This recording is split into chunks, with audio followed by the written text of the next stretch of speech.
네, 여러분 반갑습니다. 주아롱쌤 책 읽는 시간입니다. 오늘은 멘탈의 연금술에 나오는 한 구절을 읽어드리도록 하겠습니다. 보도 셰퍼가 지었고요. 자기계발 서적의 진심이신 분이시죠. 세계적인 경영 컨설트이자 뭐 여러 가지 책으로 굉장히 유명한 분이 지으신 책입니다. 오늘은 원래 이제 제목은 요게 아닌데 제가 조금 바꿨고요. 불안감과 두려움을 줄이는 방법에 대해서 한번 살펴보도록 하겠습니다. 원제는 리스트를 만들어라는 제목입니다. 책 내용 들어가도록 하겠습니다. 인내심은 우리 삶의 기초 체력이다. 하지만 인내심을 갖고 버틴다고 해서 모든 일이 저절로 굴러가지는 않는다. 특정한 진로를 결정했을 때는 기다렸다는 듯이 문제들이 나타난다. 숙고와 결단 전에는 보이지 않았던 짐작도 못했던 난관들이 차례차례 모습을 드러낸다. 이것이 곧 인생에서 걱정과 두려움이 사라지지 않는 이유이다.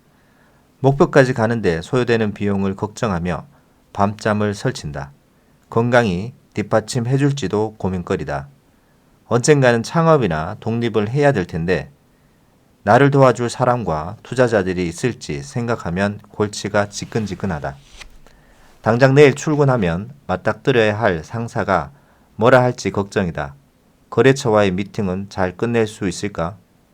아이 유치원 학예회 참석은 어떻게 하지? 지금 직장을 그만두면 새 직장을 얻을 수 있을까? 걱정은 인간을 무력하게 만든다. 무력감은 모든 것을 파괴한다. 걱정과 두려움은 파괴적인 힘을 지니고 있다. 흔히 우리는 동료에게 이렇게 말하곤 한다. 나 지금 걱정이 있어.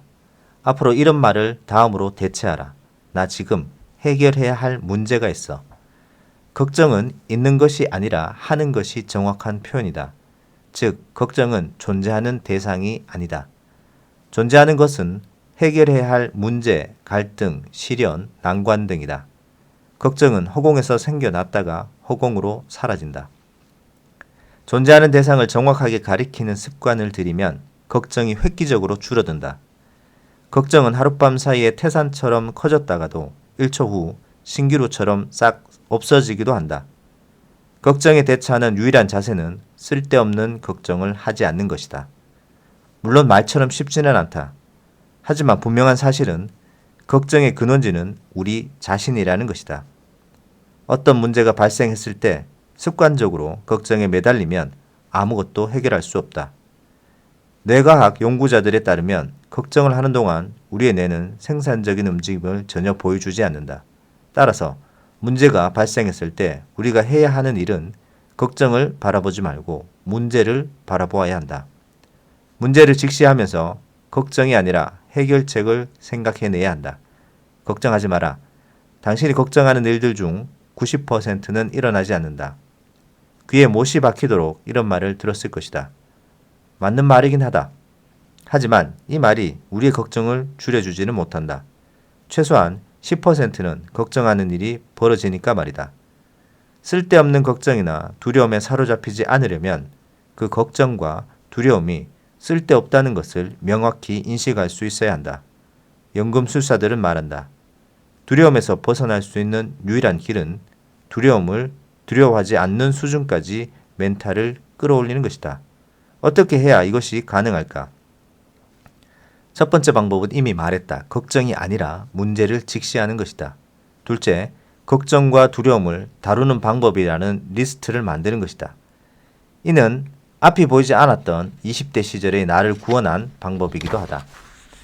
당시 나는 끊이지 않는 걱정에 시달렸다. 떠올리기만 하면 순식간에 거대해지는 걱정에 눌려 소파에 붙박인 채 몇 시간씩 앉아있기도 했다. 걱정이 망상으로 변해 숨도 못 쉬던 내게 어느 날 코치가 작은 노트를 건네며 말했다. 이 노트에 지금 자네가 가장 두려워하는 것이 무엇인지 적어보게. 그리고 그게 왜 두려운지도 기록해봐. 가장 큰 두려움에서부터 사소한 걱정까지 낱낱이 적어야 해. 내가 가진 가장 큰 두려움은 미래에 대한 불확실함이었다. 용기를 갖고 도전했던 비즈니스들이 경험 부족과 전략의 부재로 차례차례 실패하면서 나는 깊이 좌절해 있었다. 앞으로 내가 다시 일어설 수 있을지 몰라 너무나 막막했다. 그런데 노트에 미래에 대한 불확실함이라고 쓰자 뭔가 느낌이 좀 달랐다. 뭔가 마음에 들지 않았다. 미래에 대한 불확실함? 이거 너무 추상적이잖아. 나는 미래에 대한 불확실함이라고 적힌 줄 밑에 돈이라고 적었다. 그래, 이제 좀 구체적이군. 다행히 백수신세였지만 빚은 없었다. 지금 내가 갖고 있는 돈과 실업급여 등을 계산해보니 앞으로 1년 정도는 백수로 살아도 굶어 죽지는 않을 것 같았다. 당장 일을 하지 않고도 1년 정도 내 앞날에 대해 숙고할 시간이 있다고 생각하니 그토록 어둡던 마음에 살짝 전등이 켜지면서 약간의 여유가 생겼다. 나는 돈이라고 쓴 다음 그 옆에 웃음거리라고 적었다. 별 경험도 없고 안정적인 투자금도 확보하지 못한 상황에서 사업을 하겠노라고 큰소리 빵빵 쳤다가 한없이 쪼그라든 나를 내가 아는 모든 사람이 손가락질하며 비웃는 것 같았다. 쥐구멍이라도 들어가고 싶은 심정이었다. 다시는 문 밖을 나서지 못할 것 같았다. 웃음거리. 조롱거리가 될 생각을 하니 이루 말할 수 없이 참담한 심정이었다. 그런데 약간 여유를 찾은 상태에서 웃음거리라고 적고 이를 들여다보니 약간 웃음이 났다. 사람들이 나를 비웃는다고? 그런 사람도 있겠지. 하지만 그 사람은 앞으로 내 인생에 도움이 되지 않을 테니 안 만나면 그만이지 않은가. 나를 진심으로 걱정하고 격려해주고자 하는 사람들도 있을 거야. 앞으로 그들을 다시는 실망시키지 않으면 되지 않은가. 이참에 내 사람이 될 수 있는 사람과 내게 도움이 전혀 되지 않는 사람의 목록을 확실하게 정리해보았다. 타인의 조롱에서 평생 못 벗어날 것 같았던 두려움이 빠른 속도로 사라지고 그 사라진 자리를 대신해 앞으로 어떻게 해야 할 것인지에 대한 구체적인 실행안들과 결의가 떠올랐다. 두려움의 가장 큰 원천이었던 돈과 웃음거리가 생각보다 큰 두려움이 아니라는 사실을 발견하고 나자 숨통이 트였다.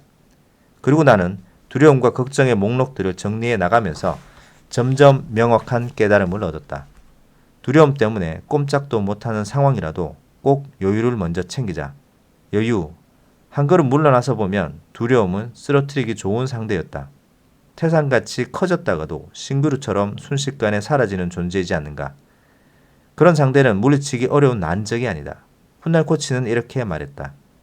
두려움이 눈덩이처럼 불어날 때는 잠시 멈춰서서 그 눈덩이를 잘게 쪼개야 하지. 쪼개면 쪼갤수록 알게 되지. 눈덩이 속에는 작은 눈덩이 말고는 아무것도 들어있지 않다는 것을. 눈덩이처럼 불어난 것은 내가 키운 두려움뿐이라는 것을. 두려움을 종이 위에 떨어뜨리면 여유와 빈틈이 생겨난다. 그 빈틈으로 호흡을 가다듬으며 종이 위에 떨어뜨린 두려움을 잘게 쪼개는 연습을 하다 보면 구체적인 해결책을 찾게 되고 일상을 회복하게 되고 자신감과 열정을 얻게 된다. 연금술사들은 말한다. 두려움은 용과 같다. 무시무시해 보이지만 실존하지는 않는 용말이다. 당신이 작성한 두려움의 목록은 매우 유용하지만 두려움을 완전히 제거해주지는 못한다. 하지만 두려움이란 용은 빈틈이 많다. 빈틈을 잘 공략하면 두려움을 완전히 없앨 수는 없다 하더라도 두려움을 잘 길들여 더 이상 두렵지 않은 것으로 만들 수 있다. 한번 작성한 리스트를 지속 업데이트하면서 목표를 향해 가라. 용이 나타날 때마다 업데이트된 리스트는 훌륭한 방어막이 되어줄 것이다. 알 수 없는 두려움이 엄습할 때는 리스트를 펼쳐 모든 항목을 큰 소리로 읽어보라. 끝까지 읽는데 10분 이상 걸리지 않을 것이고 엄습하는 두려움을 무력화시키는데도 10분 이상 걸리지는 않을 것이다. 자, 여기까지입니다. 두려움과 두려움을 줄이는 유일한 방법은 말했죠. 리스트를 작성해서 그 리스트를 보면서 진짜 이거 내가 두려워해야 되는 대상인지 그렇지 않은지를 생각해 보다 보면 그 두려움의 빈틈이 많이 생긴다.